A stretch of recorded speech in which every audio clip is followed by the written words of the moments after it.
Papa, wake up, wake up. Yeah, it's not even. It's like 5 a.m. Was it? Oh no. Where's the helicopter, Papa? Where's the helicopter? Is it up there? Can I hold it?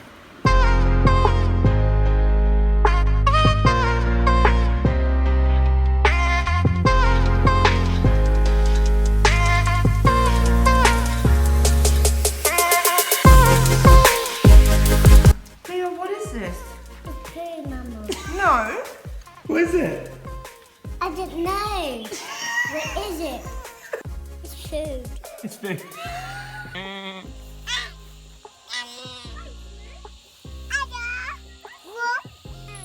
So we're soon to be back on the road again, near the end of the trip now. It's kind of feels like we've been on holiday for 2 years and 2 minutes at the same time, you know, like we're driving back to Brisbane today. So just a matter of chilling out, regrouping and focusing on the new year.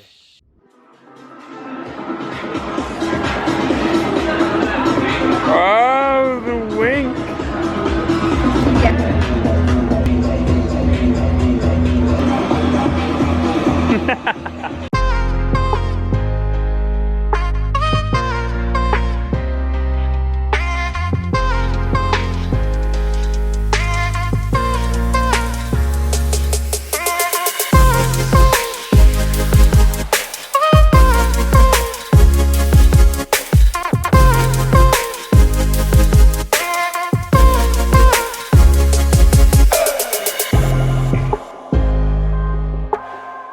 This has got to be the best organic store I've ever been in. Check this place out. It even does like smoothies and coffees. This place rocks.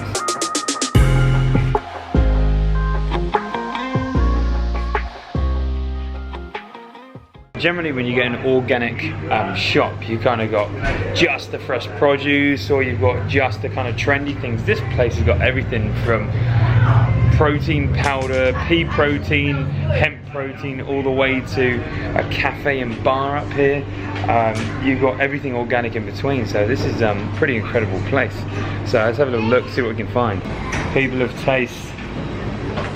Piranha protein. This is the only protein that I use. It's absolutely incredible. Comes in many different flavors and yeah, great taste. Plant-based protein. Hemp seeds. Now, this is something I always add to my proteins is hemp seeds. This is probably something I'll do a video on later on, but maybe start looking into that. Hemp seeds, incredible for your health. If you follow my fiance's blogs or vlogs, you'd know that chemicals are very damaging for your body, especially when absorbed through the skin. So natural made cleaning products or even shampoo, stuff like that are a very good idea, or get ones that are naturally already made.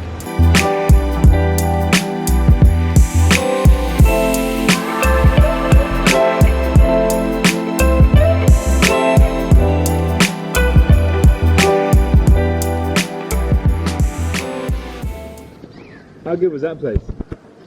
The most amazing shop I've ever been in. Honestly, yeah, that is, I would not be lying if I was to say, I'm carrying everything here, I would not be lying if I was to say that that is the best organic shop I've ever been in. Absolutely everything. I kind of did a little whip round the store and picked some stuff out, but yeah, if you're in Brisbane, Newstead Organica. Is it Organica or Organics? Organics. Newstead Organics, hit it up.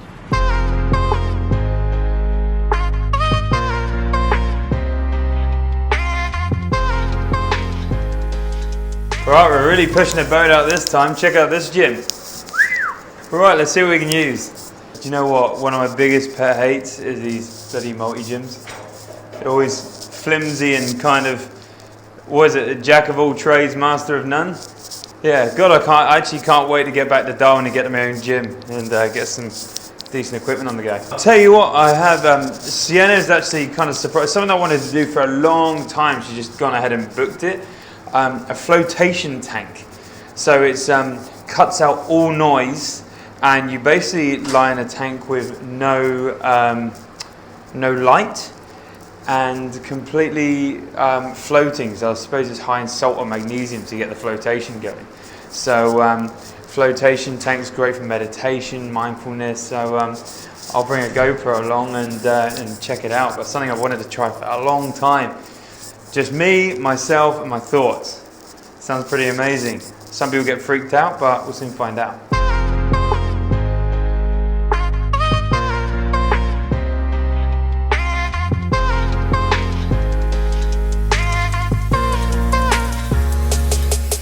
Remember, when training, anything's better than nothing.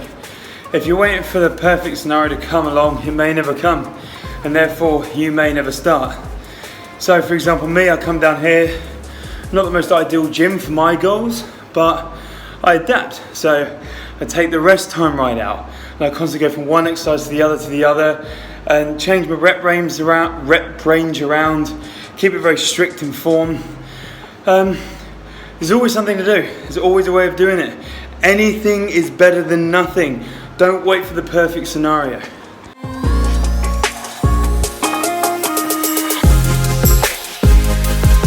Right, so I noticed it said recreation pool area, so I quickly poked my head out during a rest, and looky what I found. You know what they can be? Pull-up bars. What I'm doing is adapting the workout again. I'm now going to turn it into pure calisthenics, but hardcore calisthenics. Wall walks, pull-ups, chin-ups, broad jumps, all the cool stuff, burpees. Time to take that next level.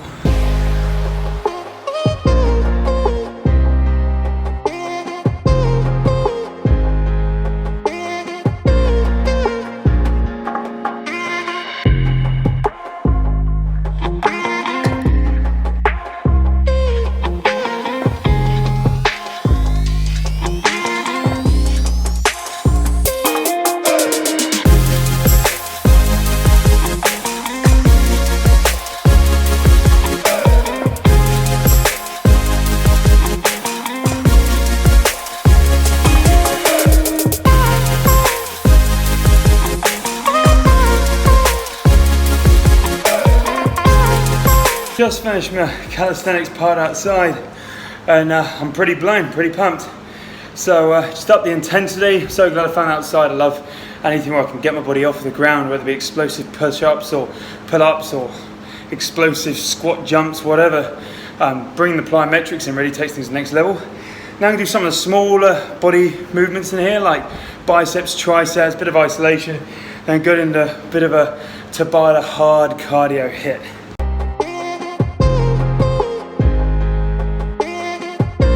Once again, it's not the perfect case scenario, it's a bit too light. So change the movement, don't complain about it, turn it into a perfect world. Woo! Hanging around upside down. Remember what I said, the only time it's not a perfect time is the time you don't do it. Even turn your world upside down if you have to. Get it? Whoa.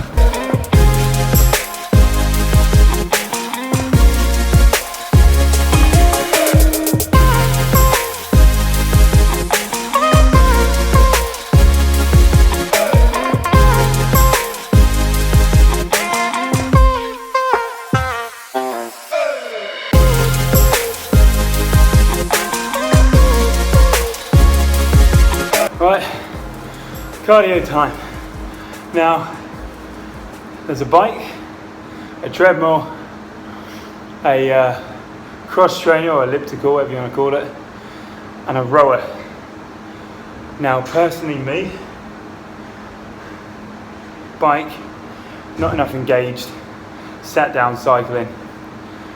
Not bagging out cyclists, but it's not a natural position with all your joints bent and compressed as animals. When would we have done that? That's why you see a lot of cyclists with varicose veins, sat down, blocking off veins, arteries.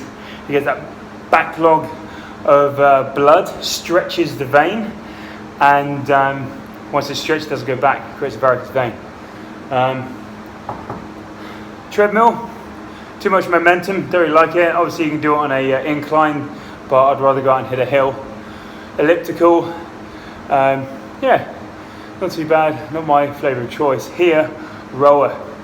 So many movements in there, big pull movement, and keeping your back straight, shoulder blades down, you can really engage a lot of muscle fiber, drive from the legs, engages a lot of muscle fiber, and use a lot of oxygen, gonna disturb that resting metabolic rate, get a good bit of fat burning, and white muscle fiber involved, so it means that we're gonna be building muscle as well. So cardio choice, rower.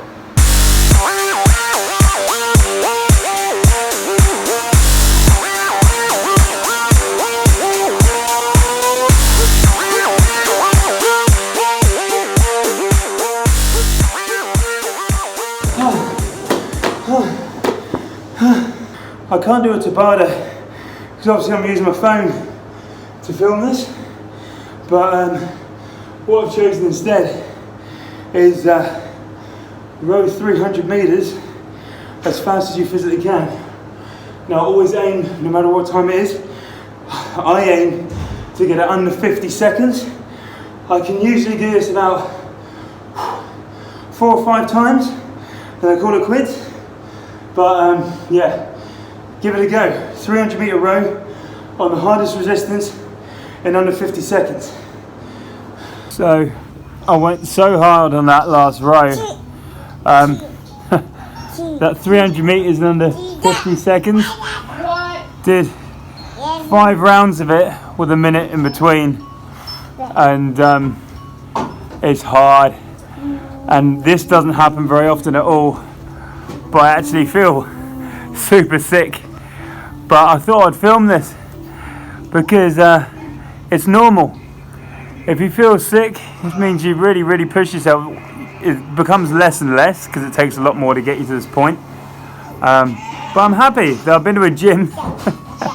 I've been to a gym that is very limited equipment, found a way around, and end up making it so intense I actually feel sick, which is a bit of a double-edged sword. I'm happy with it, but at the same time, Sienna's made amazing falafels for dinner, and I'm gonna have to wait for a bit. So there you go. It's not my birthday. So I just jumped in the car. Let's go check out this flotation tank.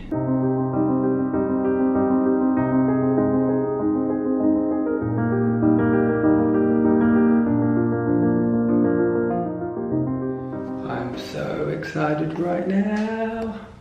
Flotation tank, baby. So here it is here, it's like a big oven door. And if I turn this on, you can see.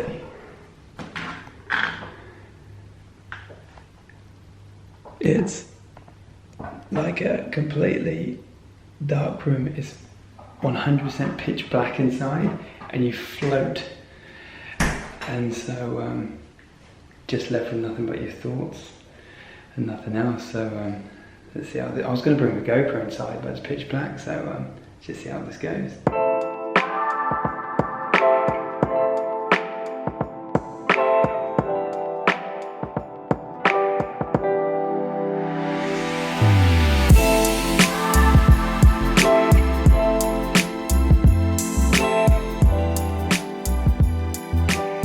That was pretty crazy.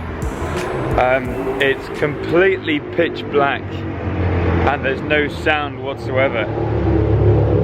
And at first you kind of, it's strange because never before, I mean I've been in like, I went into a volcano in South America where they had, it had quite dense mud, so you floated, but this was something completely different. This was completely weightless. And a strange sensation to have no pressure on any muscle whatsoever. So it took a little while to completely relax. But when you did, well, just done a bit of a hardcore workout beforehand, so my body was probably reacting a lot more. Just the feeling of having no pressure was incredible, absolutely incredible. But one thing that really sort of struck me is how, sorry I'm probably speaking really slowly, I'm just so calm and relaxed right now, how noise and visual isn't necessarily bound to the eyes and the ears. I could hear my fiance, my children, as if they were right there. You know, like to realize that the thoughts that go through your head are literally like sound. I could hear them. And it's funny, then I actually started focusing on hearing a particular person. I could hear them as if they were there, or seeing a certain person or an object, and I could see it. And then I started opening my eyes, looking around, because there's literally there's no light whatsoever, and just I would say imagining, but you see it. It's pitch black, and yet your brain imprints it in the same way you interpret it. So that was something pretty strange and a bit of a realization. The funny thing is though, you float and your hand might touch the wall. So at first you kind of like will push yourself away, and then you just start doing ping pong around the place.